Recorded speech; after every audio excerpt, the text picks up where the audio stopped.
Hello lovely people, welcome back to Bloom. In this video, I will show you how I've arranged this rainbow cascading bouquet. You will see me building the top half of the bouquet using the spiral stem technique. Then I build the trial of the cascade and connected the two parts together. In the third part, you will see me adding foliage to the bouquet to make it more lively and natural looking. And finally, before I finish off, I made numerous tweaks to ensure the bouquet looks picture perfect from every angle. You will be able to have a closer look of the techniques which are essential to make a silk flower bouquet look fresh, natural and possibly expensive rather than stiff, plasticky and cheap. So make sure you watch till the end if you don't want to miss out. Without further ado, let's have a quick look of the flowers that I've used and get started.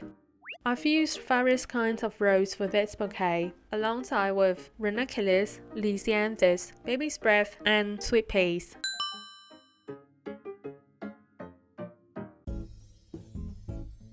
I started with the yellow and orange roses as they were supposed to be at the center of the top half.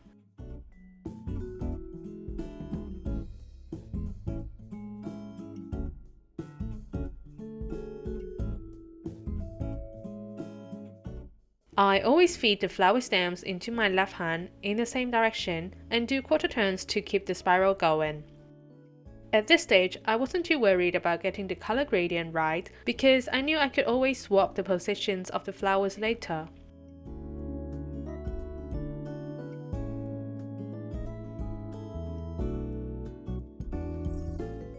At this stage, the bouquet has turned into a teardrop shape.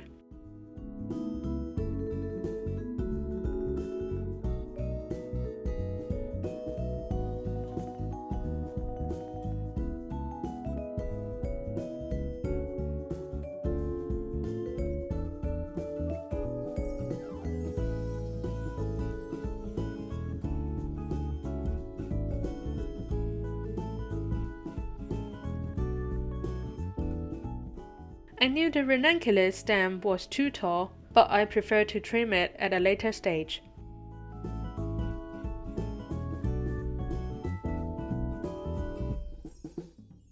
Now we have 4 colors of the rainbow.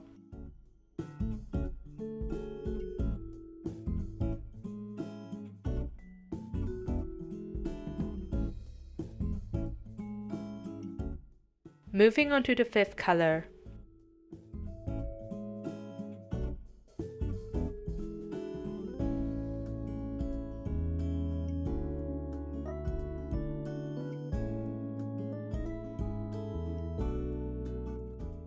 I've decided to separate the bud of the ranunculus from the main stem and make it into another single stem for somewhere else in the bouquet.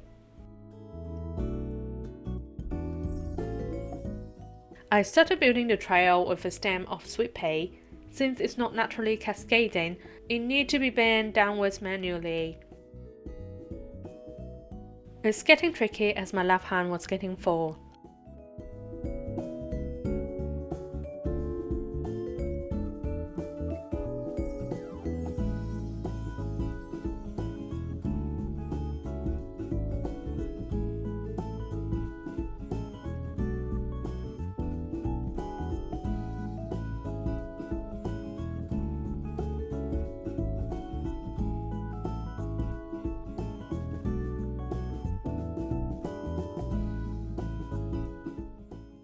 I was having a hard time feeding that stem of lisianthus in as I wanted to let the flowers face the camera.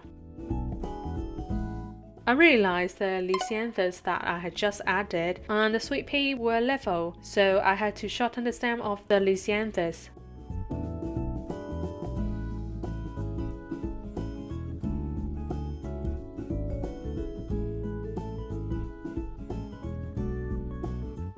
I didn't want any naked stems showing in the trial, so I decided to move the sweet pea.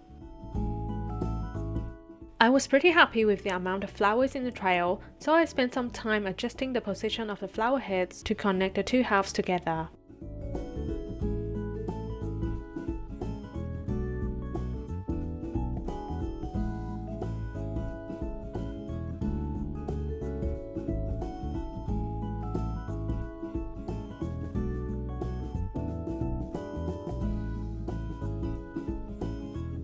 Now you can see the cascading shape was formed.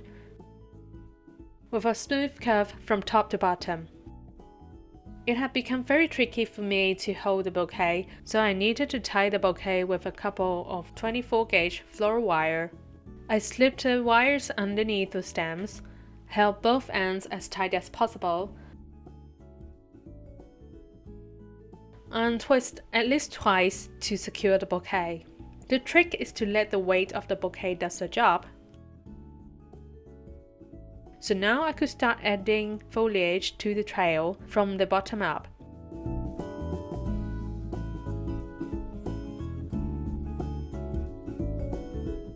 Once I've decided on the length, I bend the stem with my thumb and my index finger.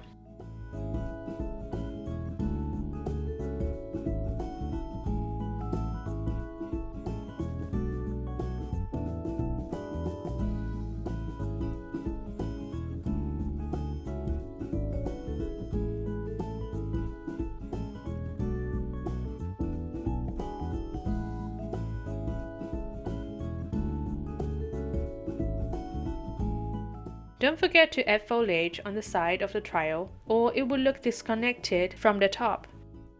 In order to smoothen the color gradient, I've decided to swap the position of the orange and yellow garden roses. Since the spiral stem structure has already been well built, I didn't want to take any stems out. So I only swapped the flower heads by pulling them out, literally, and pop them back on their stems. At the end of the day, no one would care if the stems were original. This is something that you cannot do with fresh flowers, and one of the things that I love about silk flowers. It has given me more flexibility during my creative process.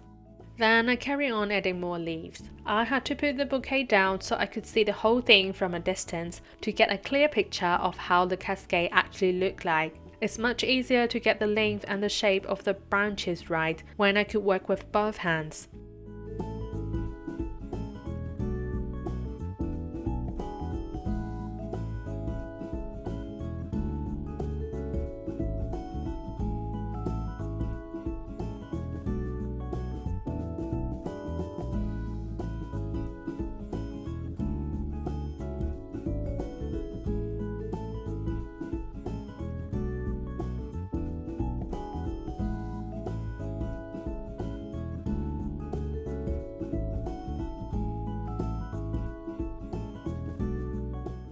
Again, checking the look from my camera monitor. Everything looked alright except the particular stem of leaves sticking out, so I will take care of that. At this stage, I would say it's 80% done. The color gradient was not as smooth as how I wanted yet, and the bouquet shape still needed some minor tweaking, but I was pretty happy with the curve of the cascade. Now let's have a closer look of the adjustments that I've made. In order to smoothen the color gradient and the shape of the bouquet, I've moved the red rose and orange rose towards the back of the bouquet and added more leaves in between the flowers. I've seen a lot of DIYers using their stems straight and nothing get trimmed. That's the exact reason why their arrangements often look unnatural. Sometimes all you need is to trim and bend your leaf branches, and the trimmings can be saved for smaller projects like botanes. And just like flowers, I always make sure my leaves are not level to avoid looking stiff. I didn't want to cut the branch any shorter, so I just bend it shorter with my fingers. See how I've got the leaves tucked nicely behind the orange rose at the center. Another thing that will make a huge difference is tweaking the facing direction of the flower heads. Here's a trick that my former florist mom had taught me. Put your index finger an inch below the flower head and gently push the stem towards the desired direction with your thumb. Depending on your flower, you will need to bend the stem about 30 to 60 degrees. This way you get to see more of the face of the flowers and you could get more space in between the flower heads. One thing DIYers often overlook is the back of the bouquets. My mom used to tell me no one would be able to notice the ugly leaf and the messy wires at the back. The truth is, nowadays almost everyone can shoot 4K footages on their phones anytime, so take the time to replace the ugly leaves and cover up the naked stems will save yourself from regrets later. Finally, I could get the stems ready for the ribbon wrapping. I prefer not to trim the wires short to leave myself more flexibility in case I need to add more stems later. Usually, I would just fold them down before wrapping with ribbon.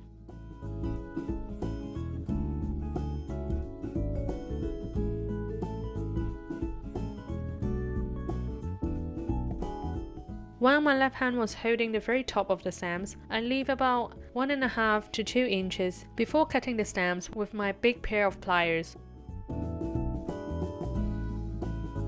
I always cut the stems diagonally, especially for bouquets that need to stand on their own for display.